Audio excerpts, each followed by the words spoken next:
Bonsoir à toutes et à tous et bienvenue au Journal du Soir sur Télé Libre.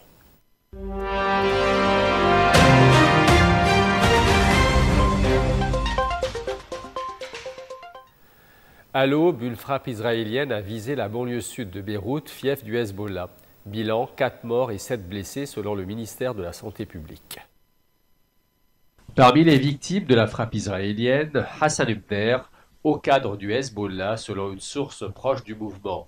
Responsable du dossier palestinien, il aurait, selon l'armée israélienne, aidé le Hamas à planifier une attaque imminente contre des civils israéliens. Selon la chaîne israélienne 14, les services de sécurité israéliens ont reçu des informations indiquant que la personne ciblée à Beyrouth était en train de planifier une opération contre un avion israélien à Chypre. Selon d'autres médias israéliens, l'individu ciblé était membre de l'unité 910 du Hezbollah, responsable des opérations extérieures. La frappe a eu lieu à 3h30 du matin, sans avertissement, en plein Eid el-Fitr. Les habitants de Dahieh, quartier densément peuplé, ont été réveillés en panique par l'explosion. C'est la deuxième frappe israélienne en 5 jours dans la capitale libanaise. Vendredi dernier, Israël avait bombardé une autre zone du même quartier après des tirs de roquettes non revendiqués. Le Premier ministre israélien, Benjamin Netanyahou, a affirmé que son pays frapperait partout au Liban contre toute menace. Face à ce qu'il qualifie de violation flagrante du cessez-le-feu et de la résolution 1701 de l'ONU, le chef du gouvernement libanais, Nawaf Salam, a dénoncé l'attaque. Le président Joseph Aoun a appelé les alliés du Liban à soutenir sa souveraineté. Depuis la trêve du 27 novembre, les violations se multiplient. Israël maintient des positions stratégiques dans le sud et accuse le Hezbollah de ne pas s'être retiré au nord du fleuve d'Italie, comme le prévoit l'accord.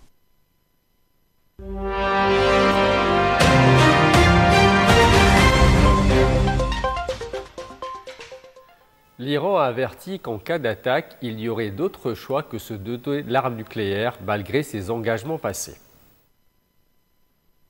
Ali Larijani, conseiller proche du guide suprême, a déclaré que toute agression forcerait l'Iran à changer de doctrine, poussée par la volonté populaire de se défendre. Il a affirmé « Il y aura une riposte ferme si l'Iran est bombardé ». Dans une lettre adressée au Conseil de sécurité, l'ambassadeur iranien à l'ONU dénonce des provocations bellicistes et prévient que les États-Unis seront tenus pour responsables de toute escalade. En toile de fond, les sanctions américaines s'intensifient et Donald Trump, toujours intransigeant, menace à nouveau de frapper l'Iran, tout en plaidant pour un nouvel accord. Un courrier envoyé début mars à Téhéran, via Oman, reste sans réponse officielle.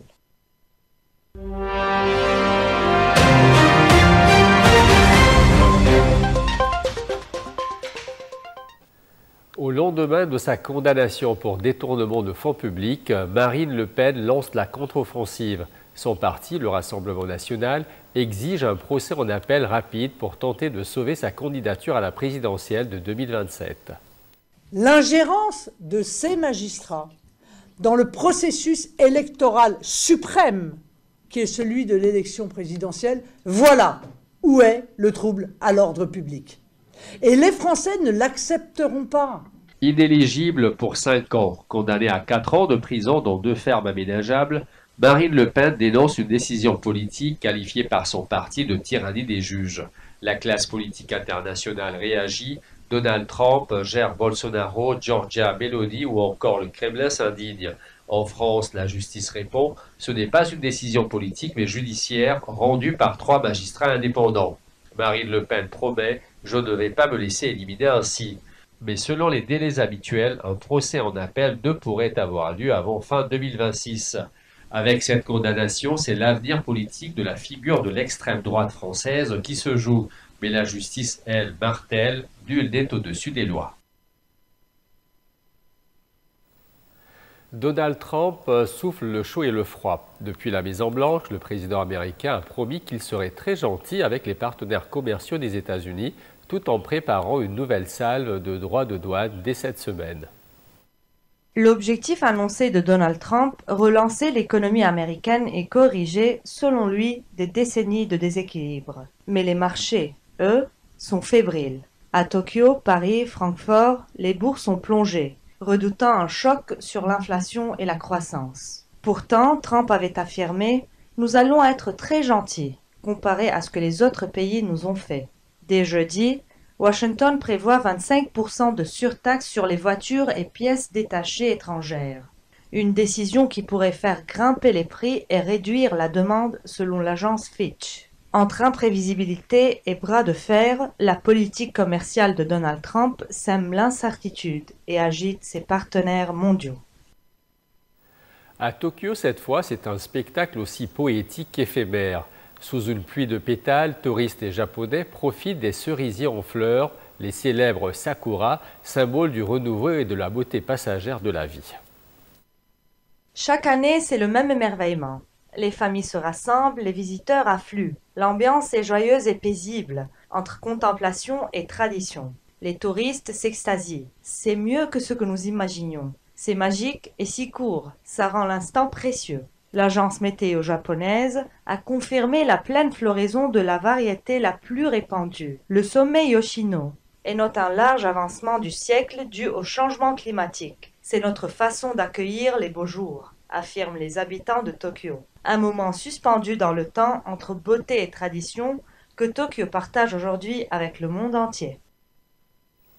Et avant de clôturer ce journal, ce soir, nous vous emmenons à la découverte d'un personnage aussi fascinant qu'énigmatique. Atef, le branle-conteur mystérieux de Fornishbeek, un homme venu de nulle part qui a transformé une vieille boutique abandonnée en un lieu enchanté, une véritable caverne d'Ali Baba.